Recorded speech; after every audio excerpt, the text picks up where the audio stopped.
Hello, good morning mga Cattle Page. Ito nga guys at makikita nyo ang si Cattle Page ay namumuti ng kanyang mga tinanim. At ito nga pala at makikita nyo yung kabay, merong gabi, may talbos pa ng kamote. Sabi nga nila pag meron kang tinanim meron ka ding aanihin. Siyempre ito at hinukay nga pala ni Cattle Page at walang pa akong daang hinukay. At ito nga pala ilipat na niya tiaakat na para mas maganda yung ano. Ito nga pala guys nasa ilalim ng kaway na kaya medyo mahina. Pero okay na rin at makikita natin guys na ito at saan damakmak ang laman. Ito nga pala medyo mga bata pa yung mga laman niya pero hinukay na. Ito nga pala guys at makikita natin yung mga bulinggit ay mga tuwan-tuwa. Siyempre bagong grass cutter nga pala ang kapaligiran at hindi nakakatakot na may ahas na makikita dyan sa mga tabi-tabi. Ito nga pala guys ang aking alagang si Mamoy at ito nga pala yung inaasahan natin na pagdating ng araw ay mag-aahon sa kahirapan at ito nga pala ay aking napakastahan na at ito'y nagdadalang Mamoy. Kaya ito nga pala guys at alagang-alaga ni Cattle Page yan. Kasi darating na September ay kabawanan na ng ating alagang si Mamoy. Ito nga pala guys ang aking napakagandang misis na naghihimay ng ating walang kamatayang gulay. At ito nga pala guys ay araw ng linggo kaya wala tayong trabaho. At ito nga pala naisipan natin na tayo ay dito magluto sa kabilang bahay. Ito nga pala guys yung aming bahay kubo. Dito sa kabila na ginawa na natin shop. At ito nga pala yung aming furniture ni Pader. At dito nga pala kami guys na gagawa ng mga hamba at pinto. Ito nga pala guys at makikita natin napakagandang balikan yung mga nakaraan natin na parang iniisip lang natin na parang tayo lang yung mga kaliliitang yon.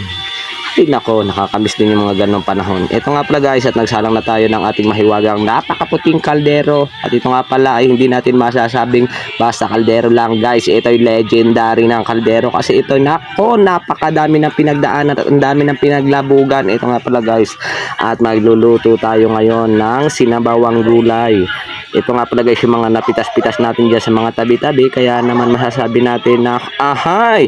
Wahaha! At kaya nga ito guys ang masasabi ko sa inyo, wag na wag kayong tatamadi magtanim. At ito nga guys at makikita natin yung ating mga pinaghirapan at ating pinagpawisan ay nagbubunga na. Ito nga pala guys at makikita si Cattle Page nag-iiyak din natin kung ano ang laman dahilan. Ito lang naman pala yung kanyang niluluto at talagang napakausok lang. Kaya talagang napalabas ang kanyang nalabas ang kanyang luha tsaka pati uhog. Nako, ito nga guys at ito nga yung nakita natin na mga laman ng gabi, makikita natin uhoy yan nung gayot. Kumbaga nga sa kasabihan nila ito yung gabi na napakasarap kainin kasi maligat siya, maligat na yung magayot pa. Ito nga pala guys yung ating syempre dakilang pang rekado natin, yung ating pinagmamalaking Omega Sardines, ang walang kamatayang sardinas. Ito nga pala guys at talagang pagpahinahina ang luto ng iba tatalunin pa. Ito nga pala guys ay yung simpleng lutuin pero hahanap-hanapin. Kaya ito guys at siyempre makikita natin may sitaw na, may kabay pa, anak ng teteng. Talaga naman pag ikaw ay ginutom pa ewan ko lang. At sabi nga ng iba yung mga kulang-kulang ang mga resistensya ay talagang kay Tulpits ay wala sinabi yan. At alos araw-araw ay gulay ang hanap na yan. Ito nga pala guys at siyempre lalagyan natin ng pampasarap ang ating magic sarap. At talagang ito yung pampalinamnam lalo sa ating lutuin ng ating Nor sinigang sa sampalok. Talagang ewan ko laang. Nor sinigang. Nako, baka pwede pang maging endorser si Cattle Page niyan. Nako, hindi ko tatanggihan yan. Ito nga guys yung ating mga talbos ng kamote na mga tanim din ni Cattle Page yan. Ito nga guys at napuputihan na. Sabi nga daw mas maganda nga daw pag tinatalbosan at lumalago ang ating mga tanim na talbos kamote. Talagang sabi nga ni Cattle Page ayahay ang buhay pag ganito nasa paligid ay maraming gulay. Siyempre nga naman guys pag merong magic sarap na at saka sampalok talagang napakalinamnam ng ating lutuin. Ewan ko lang pag hindi rumupok ang ating mga buto niyan. Talagang swabing makikita natin nga pala guys na ito hinihigop ng walang humpay ni Cattle Page ang kanyang niluto na talbos kamote. Ito tumatabon na. Nako, maya ay siguradong labanan na at kainan. Walang yung yanong sarap ng ating putahe ngayong araw ng linggo. Ito nga pala talagang masasabi mong wow, ulam. Ito nga pala guys at syempre pag meron tayong sinabawan sasamahan din natin ng mga napakalalaking isda. Ito nga pala yung mga tuyo na mabibili natin diyan sa mga tindahan, diyan sa mga tabi-tabi. Syempre mas masarap daw pag may sabaw. Meron din tayong inihaw na tuyo.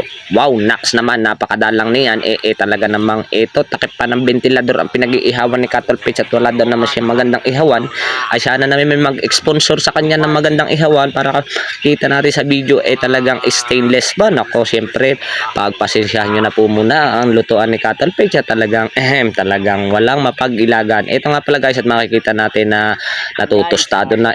Balik na rin pa natin na talaga. Ito na guys, ang pinaka the best sa lahat, yung chibuga na. Ito nga pala guys, at makikita na kompleto ang buong pamilya ni Cattle Page. At ito at naisipan na dito kumain nga pala sa maaliwalas na kapaligiran na ating binrescatter kahapon. At talagang makikita natin na hawang-hawan. Ito nga pala guys, saluhan nyo kami. First bite, unang subo para kay Cattle Page. Salamat po sa lahat ng mga nanonood lagi ng aking video. Sana po ay walang magsawa na manood at suportahan.